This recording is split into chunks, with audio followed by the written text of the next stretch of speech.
नमस्कार, मैं अभिषेक कुमार आप सभी का स्वागत करता हूं रेलवे कैंपस यूट्यूब चैनल पे। तो आप सभी को मेरा जय गुरु।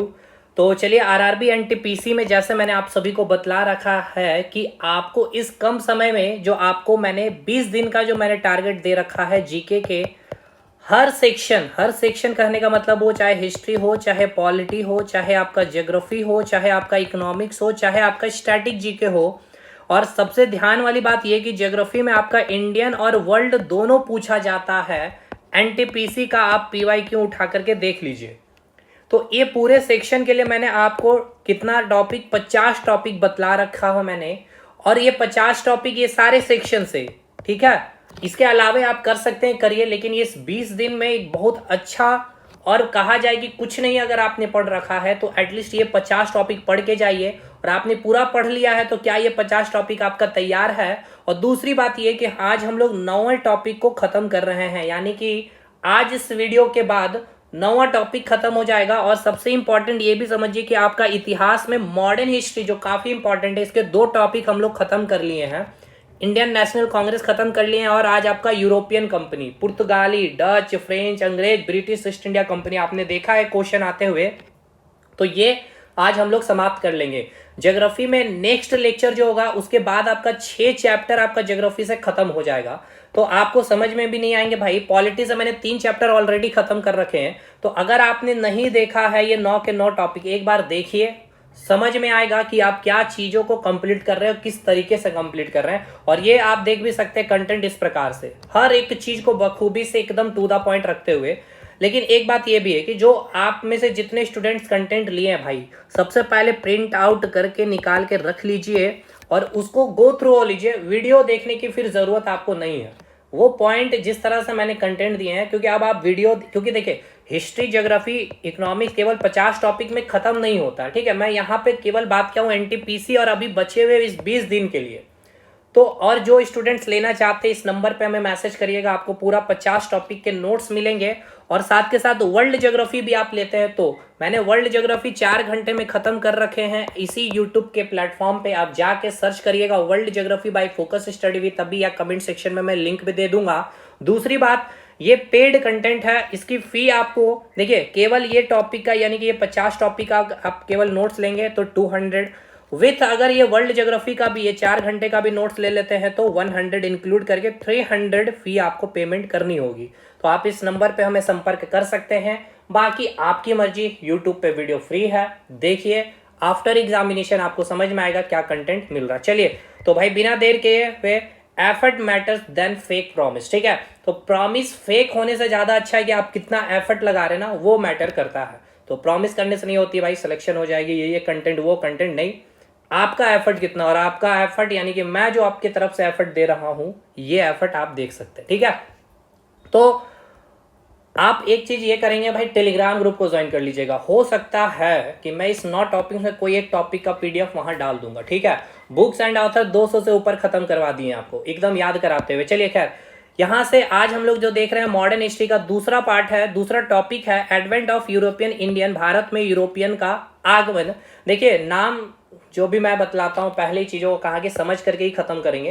हालांकि इस सेशन में जो आपको मैं दिया हूँ इस एनटीपीसी के इंपॉर्टेंट जीके क्लास में बहुत चीज़ें नहीं समझाई है, लेकिन आदत नहीं ऐसे पढ़ाने की, लेकिन भाई समय कम है, लेकिन फिर भी मैं कोशिश किया हूँ समझाने का। देखिए इधर वाला जो पार्ट हो गया आपका एशिया हो गया जिसमें भारत है, ये आपका ऑस्ट्रेलिया हो गया, ठीक है दोस्त, ये आपका उत्तरी अमेरिका हो गया और ये आपका दक्षिणी अमेरिका हो गया, और ये जो आपका दिख रहा है ये हो गया आपका यूरोप, ठीक है। इसी यूरोप कंटिनेंट से जो कंपनी है भारत आए हैं ट्रेड करने के लिए। जैसे कि पुर्तगाली यहाँ पे आपको मिलेगा, यहाँ पे अंग्रेज मिल जाएंगे, उसके बाद फ्रांस मिल जाएंगे, डच, डेनिश जिसको कहते हैं वही है। तो ये सभी यूरोप महाद्वीप के देश हैं, ठीक है, समझ में आए। तो यूरोप महाद्वीप के ये सारे देश ने भारत में आके ट्रेड किया था, इसलिए कहा जाता है यूरोपीय कंपनी का आगमन भारत में, ठीक है, समझ में आ गया। बस इतना ही, ज्यादा डिटेल नहीं करेंगे।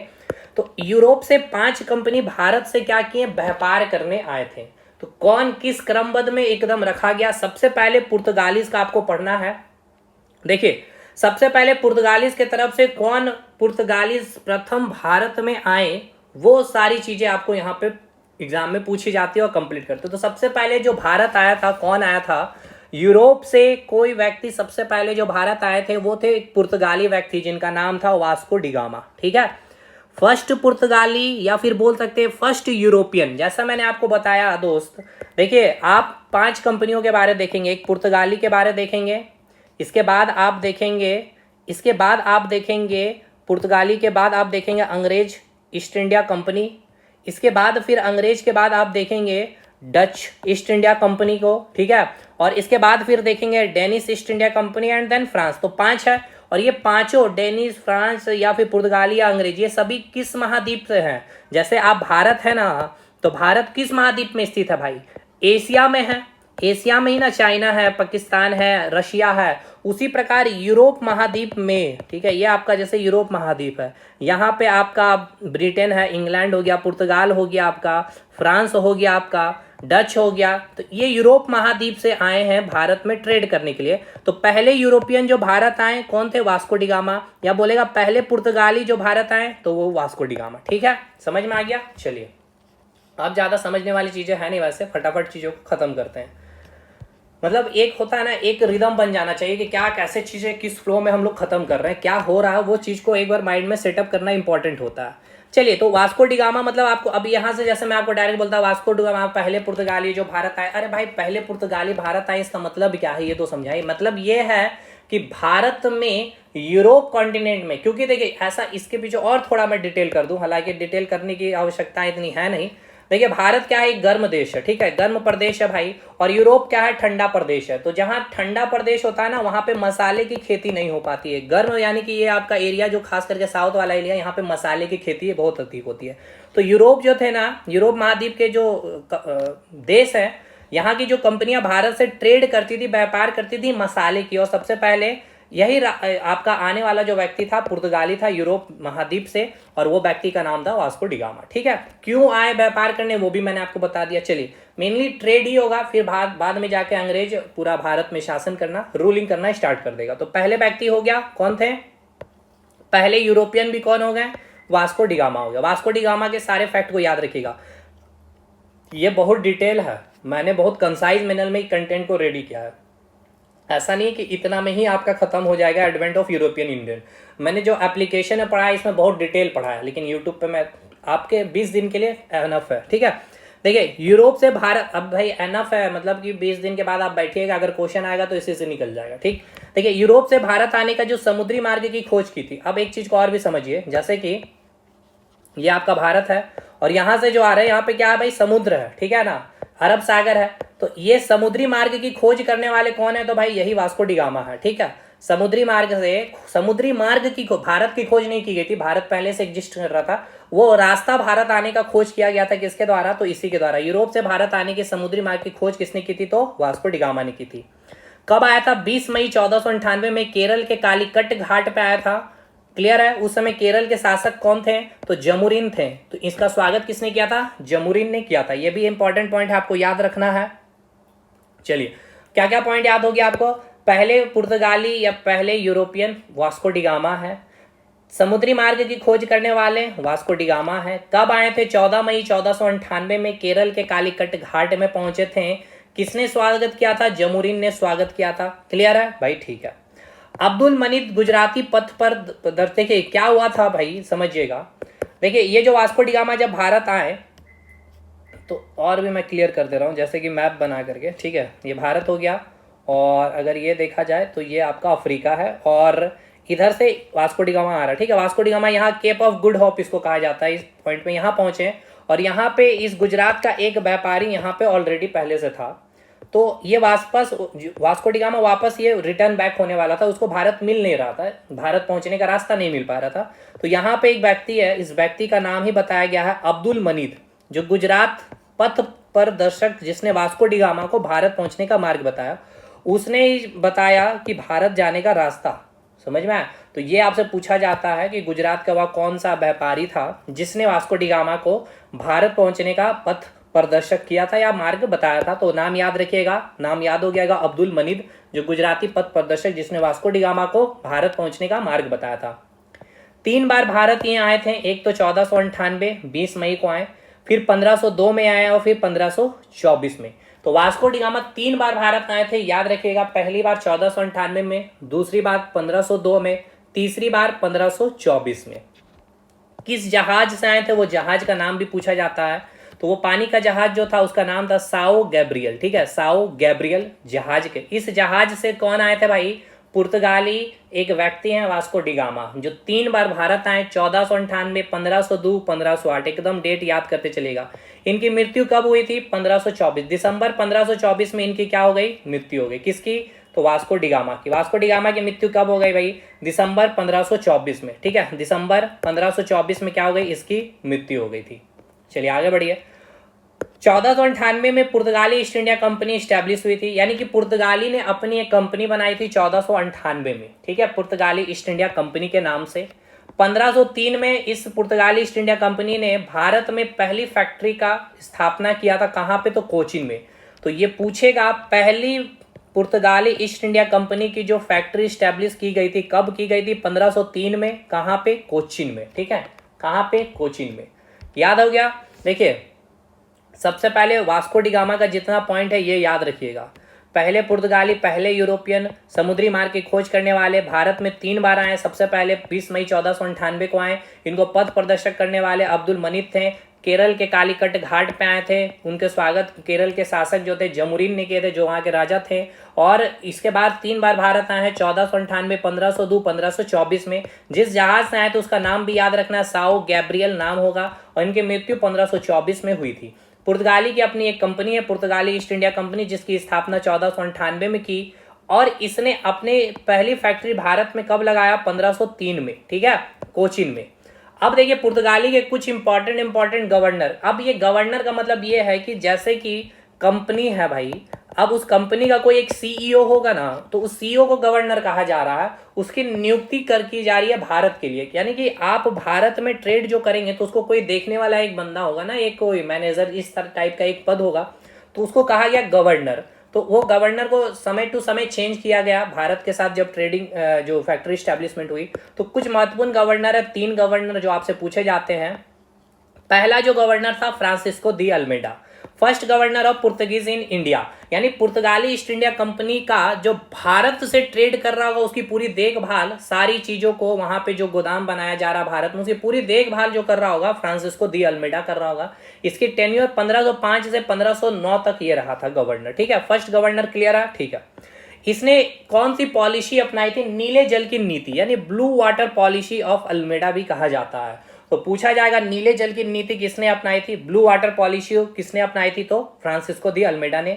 1505 में इन्होंने सेंट एंजेलो फोर्ट केरल के कन्नूर नगर में स्थापित किया। समझिए, देखिए 1505 में इन्होंने क्या किया, सेंट एंजेलो फोर्ट जो है केरल में। तो क्वेश्चन क्या क्या पूछेगा कि सेंट एंजेलो फोर्ट कहाँ स्थित है, केरल में स्थित है। इसकी स्थापना, अच्छा केरल में कहा, तो कन्नूर नगर में। किसने किया, फ्रांसिस्को दी अल्मेडा। या पूछेगा पुर्तगीज ने, अंग्रेज ने, डच ने, डेनिश ने, तो याद रखिएगा पुर्तगालियों ने किया था। पुर्तगालियों के पहले गवर्नर फ्रांसिस्को डी अल्मेडा के द्वारा सेंट एंजेलो फोर्ट कहाँ है, यही क्वेश्चन बार बार पूछा गया है। केरल में। कब हुई थी, 1505 में। जैसे ही इनको गवर्नर बनाया गया तो इन्होंने केरल में एक फोर्ट, एक किला बनाया। देखिए किला बनाते थे जिसमें वो लोग मतलब एक अपने जितने भी प्रोडक्ट है, ठीक है, जो भारत से लेकर के जाएंगे भाई, तो कहीं तो उसको एक जगह रखना होगा ना। अच्छा एक चीज और समझिए, जब भारत से ये लोग ट्रेड कर रहे होंगे ना, तो जितना तटीय इलाका आप देख रहे हैं ना, यहीं पे आके ये लोग ट्रेड करेंगे, ठीक है, अपना फैक्ट्री बनाएंगे। क्योंकि यहाँ से भाई समुद्री इलाका से सीप के बहाने, सीप के थ्रू ये वापस चले जाएंगे। अगर बीच में करेंगे तो भाई यहाँ से फिर माल को यहाँ लाना होगा बंदरगाह के पास, तो ये कॉस्ट लगेगा। इसलिए यहाँ पे, और खास करके पश्चिमी तट पर ही इन्होंने अपनी मोस्टली, अभी मैं बताऊंगा कि ईस्टर्न साइड में भी कुछ है जो आपसे पूछा जाएगा कि कौन सी यूरोपियन कंपनी थी या यूरोपियन देश थे जिसने अपनी फैक्ट्री लगाई थी, ठीक है, वो सब पे आएंगे धीरे धीरे, समझते चलिए आप खाली। पहला गवर्नर फ्रांसिस्को दी अल्मेडा, कब से कब, 1505 से 1509। उसके बाद इन्होंने अपने केरल के कन्नूर नगर में कौन सा किला बनाया था, फोर्ट बनाया था, सेंट एंजेलो फोर्ट, 1505 में। नीले जल की नीति, देखिए नीले जल की नीति, ब्लू जल, यानी कि जो अरब सागर जो है ना, यानी कि ये जो मैंने आपको बताया था, इस अरब सागर में अपना सुप्रीमेशी दिखाने के लिए यहाँ पे बहुत सारे अपने जहाज को तैनात कर दिए थे कि ये पूरे अरब सागर में पुर्तगालियों का पावर अपना इस्टेब्लिश ये करना चाह रहे थे। तो इसको किस तहत, तो एक ब्लू जल यानी कि क्या बोलेंगे भाई, क्या नाम था आपका, नीले जल की नीति यानी ब्लू वाटर पॉलिसी अल्मेडा ने किया था। ठीक है, ये पूछता है आपसे एग्जाम में। देखिए बहुत डिटेल में नहीं कर रहा हूँ, मुझे भी पता है, क्योंकि जितनी जल्दी में चीज़ों का आपको मैं दे दूँ यही सबसे समझदारी वाली चीज़ें है। और कुछ तक एटलीस्ट इतना भी ऊपर से निकल जाऊँगी आपको समझ में भी ना आए, क्योंकि जीके है भाई, अगर जीके को कोई रिलेट नहीं करेंगे आखिर क्यों हो रहा क्यों नहीं हो रहा, तो फिर याद करने में भी मज़ा नहीं आएगा। ठीक है, अब इनका हटाया गया फ्रांसिस्को दी अल्मेडा को। अब ये आप समझ पा रहे होंगे ना गवर्नर का मतलब, नहीं बताते तो नहीं आता समझ में, काहे का गवर्नर जी। अब इस कंपनी को देखने के लिए दूसरे को नियुक्ति की गई, अल्फांसो डी अल्बुकुर्क को। ठीक है, ये 1509 से 1515 तक रहे गवर्नर, पुर्तगाली से ईस्ट इंडिया कंपनी के। सेकंड गवर्नर, पहले गवर्नर कौन हो गए, फ्रांसिस्को दी अल्मेडा। ठीक है, दूसरा कौन बने, अल्फांसो डी अल्बुकुर्क, 1509 से 1515 तक। 1505 से 1509 फ्रांसिस्को दी अल्मेडा रहे। इनको रियल फाउंडर कहा जाता है पुर्तगीज ईस्ट इंडिया कंपनी का। ठीक है, इन्होंने देखिए वास्तविक संस्थापक पुर्तगाली साम्राज्य का भारत में क्यों कहा जाता है, क्योंकि इसने कोचिन को, ठीक है ना, पुर्तगाली को राजधानी बनाया था। इसने पुर्तगाली का काफी ज्यादा क्या क्या एक्सप्लोर किया भारत में। ठीक है, बहुत सारी फैक्ट्रियों की स्थापना की थी। तो रियल फाउंडर अगर पूछ लिया जाए पुर्तगाली ईस्ट इंडिया कंपनी का या पुर्तगीज का वास्तविक संस्थापक कौन था, तो यही था अल्फांसो डी अल्बुकुर्क था। ठीक है, इसने सबसे पहला काम तो याद रखिएगा, कोचिन को पुर्तगाली का राजधानी बनाया था। पूछेगा एग्जाम में कि कोचिन को जो पुर्तगाली का राजधानी बनाया किसने बनाया था। ठीक है, तो याद रखिएगा किसने बनाया था, अल्फांसो डी अल्बुकुर्क ने बनाया था। ठीक है, क्लियर है। ठीक, इसके बाद आपको याद रखना है इन्होंने 1510 में क्या किया, बीजापुर के जो शासक है, ठीक है, आदिल शाह पर क्या किया, आक्रमण किया और गोवा को अपने अधीन कर लिया। तो गोवा को पूरा का पूरा कैप्चर कर लिया था। और ये वही गोवा है जो भारत 1947 में आजाद होने के बाद भी पुर्तगाली यहीं पर थे। फिर फाइनली बाद में अभी आपको मैं बताऊंगा, ठीक है, वो सारी चीजें, तब इस पे सैन्य आक्रमण किया गया भारत के द्वारा, भारत सरकार के द्वारा, और फिर पुर्तगीज को यहां से भगाया गया। तो ये पूछा जाएगा बीजापुर का शासक कौन था, तो आदिल शाह था, जिस पर आक्रमण करके किसने, अल्फांसो डी अल्बुकुर्क ने गोवा को अपने अधीन कर लिया था पूरी तरह से पुर्तगीज ने। 16वीं सदी की ये बात है भाई। दूसरा गवर्नर क्लियर हो गया, अल्फांसो डी अल्बुकुर्क 1509 से 1500 पर रियल फाउंडर है भाई। क्यों है, क्योंकि इसने एक बार पहले तो सबसे पहले गोवा को विजय हासिल कर लिया था, पूरे पुर्तगीज के अधीन कर लिया गोवा को। किसको हला के, बीजापुर के शासक आदिल शाह को। और दूसरा इसने क्या किया था, कोचिन को राजधानी बना लिया था। ठीक है, पुर्तगाली का राजधानी बनाया था। नीनो डी कूना का जो टाइम पीरियड चला 1529 से 1538 तक, तीसरे गवर्नर थे। इन्होंने 1530 में कैपिटल को शिफ्ट किया था कोचिन से गोवा। तो ये क्वेश्चन आपसे पूछेगा कि जो कैपिटल जो राजधानी थी कोचिन से गोवा किसने शिफ्ट किया, नीनो डी कूना। और लास्ट जो चौथे गवर्नर थे, ये याद रखिएगा, गासिया डी नोरोना। ये अरेंज करने के लिए भी चारों गवर्नर को देगा, पहले कौन थे, दूसरे कौन थे, तीसरे कौन थे, चौथे कौन थे, तो याद रखिएगा लास्ट गवर्नर यही था। अब पुर्तगाली के थ्रू हमें बहुत कुछ मिला भी है, क्या क्या देन है उसको देखिए आलू, टोबैको, रेड चिल्ली, ये सभी लाने वाले भाई पुर्तगाली ही है भारत में। जहाज निर्माण यानी कि शिप बिल्डिंग का शुरुआत भी पुर्तगाली, ये सब पूछेगा किसकी देन है, ये सब एकदम याद रखिएगा। कैथोलिक डिजाइन, जैसे कि चर्च का जो आप कैथोलिक डिजाइन का जो देखते हैं ना चर्च, या पीनट्स जो हो गया, पपाया, प्रिंटिंग प्रेस, ये एकदम डेट के साथ याद रखिएगा। 1556 में भारत में फर्स्ट प्रिंटिंग प्रेस गोवा में स्टैब्लिश किया गया था पुर्तगालियों के द्वारा ही 1556 में।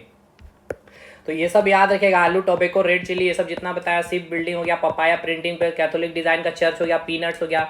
सबसे भारत में पहली बार जो प्रिंटिंग प्रेस की स्थापना पुर्तगालियों ने किया था, कहाँ पे, गोवा में 1556 में। नेक्स्ट, पुर्तगालियों ने 1961 तक गोवा और दमन द्वीप तक रहे। ठीक है, पुर्तगाली जो है 1961 तक, देखिए यही मैंने कहा ना, 1947 में भारत आजाद हुआ, फाइनली ये देखिए 1961 में छोड़ रहा है ये भारत।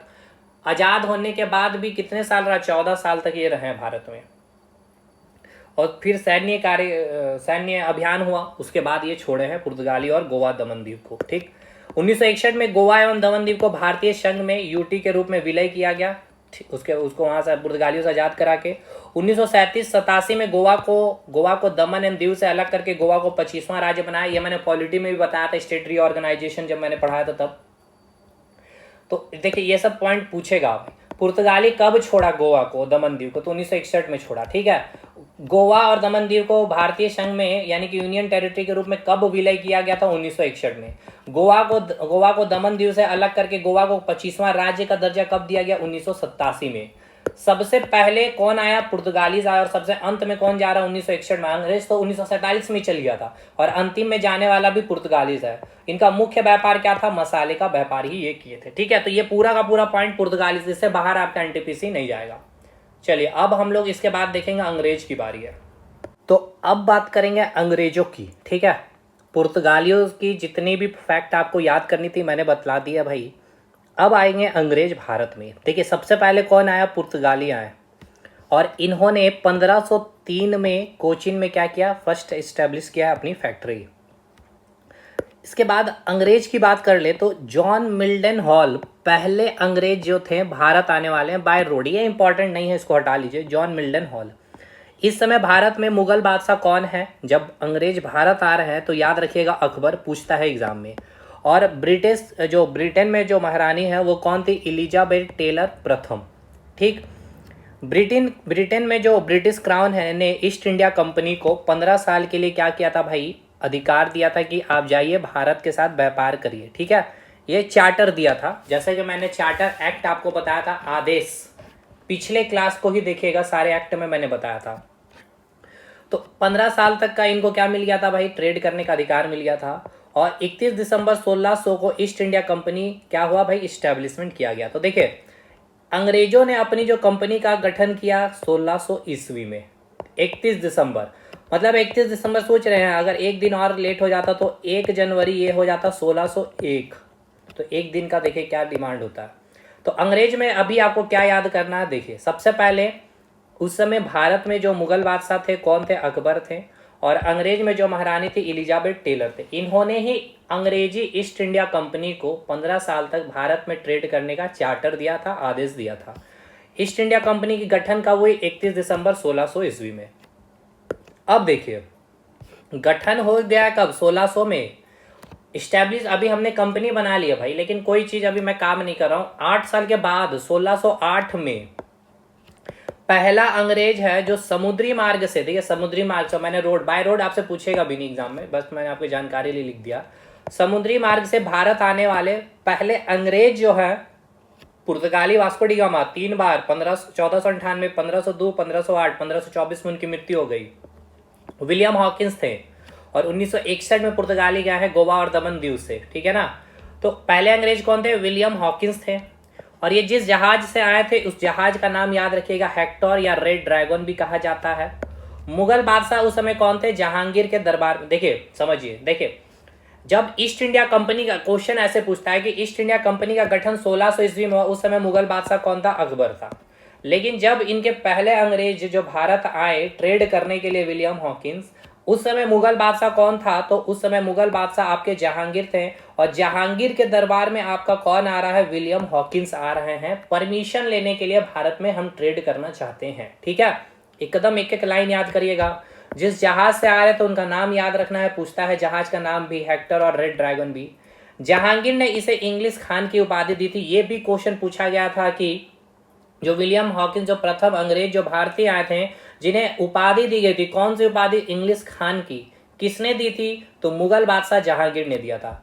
इन्होंने 1608 में सूरत में अस्थाई, देखिए 1608 में इन्होंने सूरत में अस्थाई फैक्ट्री, पूछेगा अगर अस्थाई नॉन परमानेंट तो बोलिएगा 1608 में सूरत, ठीक है। और 1611 में मसूलीपट्टनम आंध्र प्रदेश के गोलकुंडा में अस्थाई फैक्ट्री की स्थापना की। अब देखिए एक चीज को ध्यान रखिएगा, अभी मैंने आपको क्या बताया था कि जितना भी आएंगे ये लोग फैक्ट्री लगाएंगे पश्चिमी तट पे। इन्होंने 1660 में गुजरात में, लेकिन पूर्वी तट में देखिए अंग्रेज जो पहला अपना जो फैक्ट्री लगाया था आंध्र प्रदेश में। तो ये सब क्वेश्चन अभी का बहुत अच्छा क्वेश्चन है कि पूर्वी भारत के पूर्वी में, भारत के पूर्व में, ठीक है, पूर्वी भारत में किसने अंग्रेजों ने पहली फैक्ट्री कहाँ लगाई थी अस्थाई? तो 1611 में आंध्र प्रदेश के मसूलीपट्टनम में, ठीक है। आंध्र प्रदेश के गोलकुंडा में, मसूलीपट्टनम में। 1613 में पहली बार अंग्रेजों ने अपनी अस्थाई परमानेंट सूरत में फैक्ट्री की स्थापना की। सब याद रखिएगा अस्थाई और अस्थाई के साथ। 1640 में अंग्रेज द्वारा मद्रास शहर की स्थापना किया। मद्रास शहर की स्थापना अंग्रेजों के द्वारा 1640 में किया गया। और मद्रास में ही अंग्रेजों के द्वारा फोर्ट सेंट जॉर्ज एक किला का निर्माण कराया गया। तो पूछेगा फोर्ट सेंट जॉर्ज जो है कहाँ है, तो मद्रास में है। इसकी स्थापना 1640 में हुई थी, किसके द्वारा? अंग्रेजों के द्वारा। 1661 में ब्रिटिश प्रिंस जो हैं चार्ल्स की शादी, ठीक है ना। अंग्रेज समझिए भाई, देखिए जो अंग्रेज जो राजा थे भाई, जो चार्ल्स थे, इनकी शादी जो है पुर्तगालियों के साथ हुई। पुर्तगाली की जो मतलब जो राजा है उनकी बेटी प्रिंसेस के साथ कैथरीन ब्रिगेंजा, ठीक है, कैथरीन ब्रिगेंजा के साथ हुई। तो अब इनको दहेज में जो आपके पास पुर्तगालीस के पास जो बम्बई जो था पुर्तगालियों के अधीन था, एज ए गिफ्ट ही बम्बई क्या हुआ, अंग्रेजों को मिल गया। देखिए किस प्रकार से एज ए दहेज मिल गया भाई पूरा बम्बई अंग्रेजों को। क्योंकि भाई अंग्रेज का जो मतलब, अंग्रेज कहने का मतलब ब्रिटिश या ब्रिटेन भी बोल सकते हैं, जो उनके राजा हैं और पुर्तगाली के जो रानी की जो पुत्री है उनसे विवाह हो रही है भाई। तो दहेज भाई जो पुर्तगाली अंग्रेजों के बंगाल जो बम्बई जो पुर्तगालियों के अधीन था उनको गिफ्ट में दे दिया। तो देखिए बम्बई अंग्रेजों को ऐसे ही मिल गया एज ए दहेज, डॉरी आप बोल सकते हैं, ठीक है, यह याद रखना है। आगे बढ़िए, कब? 1661 में। 1668 में चार्ल्स ने बम्बई को ईस्ट इंडिया कंपनी को 10 पाउंड सालाना किराए पर ले लिया, ठीक है। चार्ल्स ने बम्बई को ईस्ट इंडिया कंपनी को 10 पाउंड सालाना किराए पर ले लिया, मतलब 10 पाउंड पे। याद रखिएगा चार्ल्स जो है आपका, देखिए ये चार्ल्स कौन है पहले समझ में आ रहा है, ये ब्रिटिश प्रिंस जो चार्ल्स है, इन्होंने 1668 में बम्बई को ईस्ट इंडिया कंपनी को, यानी ये क्या किया, ये चार्ल्स ने क्या किया, जो ईस्ट इंडिया कंपनी है किसकी है? अंग्रेज की है भाई। और ये चार्ल्स क्या है? राजा है अंग्रेज का, है ना, अंग्रेज के राजा का बेटा है। तो इसने कहा अब ये बम्बई को अपने पास रख के क्या करेगा भाई, दहेज में इसको बम्बई मिल गया तो क्या करेगा भाई, कुछ कर नहीं सकता। अब देख रहा है कि अंग्रेज का अपना एक कंपनी है ईस्ट इंडिया कंपनी जो भारत में ट्रेड कर रहा, तो उसको बोला कि भैया आप हमको सालाना 10 पाउंड दीजिए, बदले में हम आपको बम्बई दे रहे हैं और बम्बई में आप ट्रेड करिए, ठीक है, समझ में आ गया पॉइंट ये। तो अब ये भी पूछता है एग्जाम में कि कितने पाउंड में, ठीक है, तो 10 पाउंड सालाना पे इसने ईस्ट इंडिया कंपनी को दे दिया। तो देखिए ईस्ट इंडिया कंपनी के पास बम्बई मिल गया, कोई राजा महाराजा से परमिशन लेने की जरूरत नहीं है। चार्ल्स को ऐसे ही मिल गया था एज ए दहेज, क्योंकि पुर्तगालियों ने पहले ही अपने अधीन कर रखा था बम्बई को। आगे बढ़िए, गैलार्ड आंगियर वेरी वेरी इंपॉर्टेंट है। इन्होंने 1669 या एग्जाम में कभी 77 भी मिलेगा बहुत सारे किताब में, तो देख लीजिएगा, जो आंसर में ऑप्शन में रहेगा उसी को टिक करिएगा। आधुनिक बम्बई शहर की स्थापना की, ठीक है, बम्बई को काफी ज्यादा मतलब मॉडर्नाइज किया गया। तो आधुनिक मुंबई शहर की बात होगी तो 1669 किसने? गैलार्ड आंगियर ने। अंग्रेजों ने ईस्ट इंडिया कंपनी ने अपनी हेडक्वार्टर 1687 में सूरत से बम्बई में शिफ्ट किया। तो कब शिफ्ट किया ये पूछेगा, सूरत से बम्बई कब हुआ शिफ्ट? 1687 में। नेक्स्ट, 1697 से 98 में कलकत्ता शहर की स्थापना हुई। 1697 या 98 में क्या हुआ? कलकत्ता शहर की स्थापना हुआ। कलकत्ता शहर की स्थापना कब हुआ? 1697 से 98 में। यहीं पर फोर्ट विलियम्स है। फोर्ट विलियम्स कहाँ, ये पूछेगा। उसके बाद आपको मैंने अभी एक और किला के बारे में बताया, फोर्ट सेंट जॉर्ज मद्रास में है, अंग्रेजों ने स्थापना की 1640 में।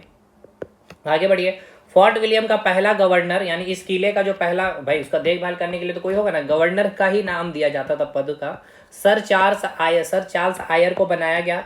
1717 में मुगल शासक फर्रुखसियार ने अंग्रेजों को एक स्वर्णिम प्रमाण दे दिया बंगाल पर मुक्त व्यापार करने का। देखिए यही फरमान था 1777 का, जो मुगल शासक फर्रुखसियार ने अंग्रेजों को दे दिया कि अब आप बंगाल में फ्री ट्रेड कर सकते हैं, विदाउट पेइंग एनी टैक्स, आप फ्री हैं, बंगाल में जाके व्यापार करिए, ठीक है।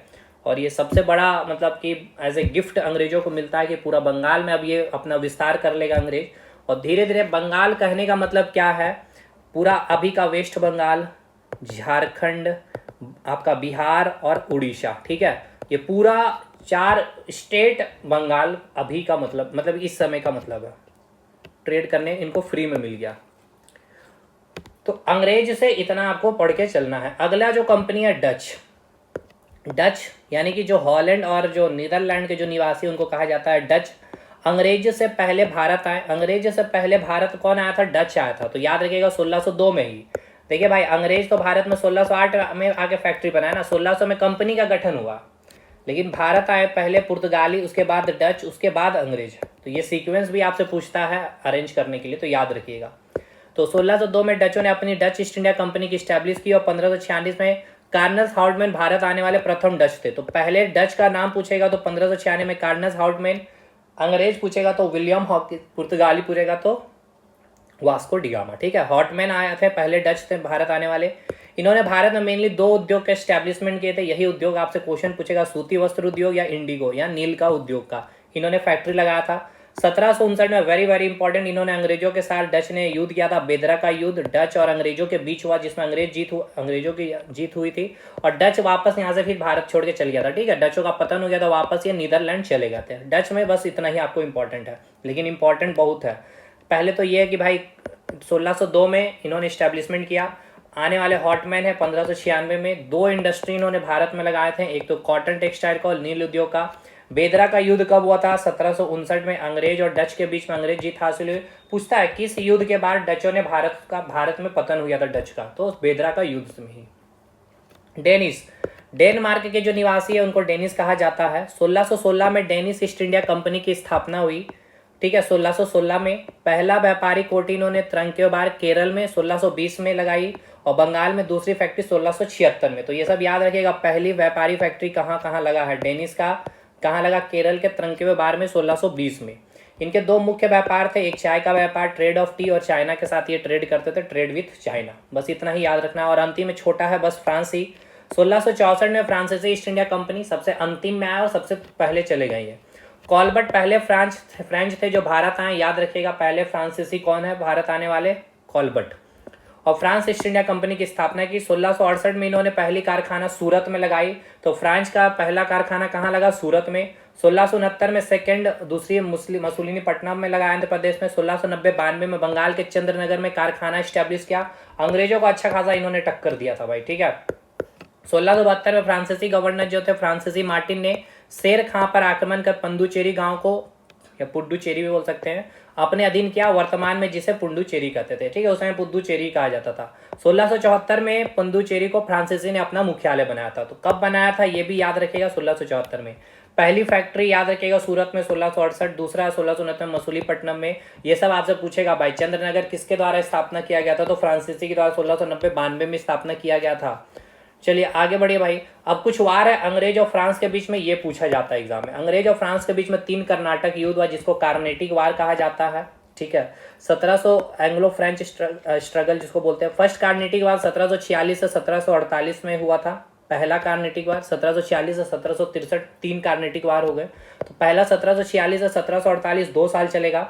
मेन रीजन क्या है? ब्रिटेन और फ्रांस के बीच ऑस्ट्रेलिया को लेकर उत्तराधिकार की लड़ाई। ठीक है, ऑस्ट्रिया को लेकर उत्तराधिकार की लड़ाई, यानी कि जो ऑस्ट्रिया देश है ना भाई, ये लड़ाई भारत में नहीं था, ये लड़ाई ऑस्ट्रिया देश पे अपनी क्या बोल सकते हैं, अपना अधिकार जमाने की थी भाई। जो ब्रिटेन और फ्रांस लड़ रहे थे वहां पे लड़ रहे थे।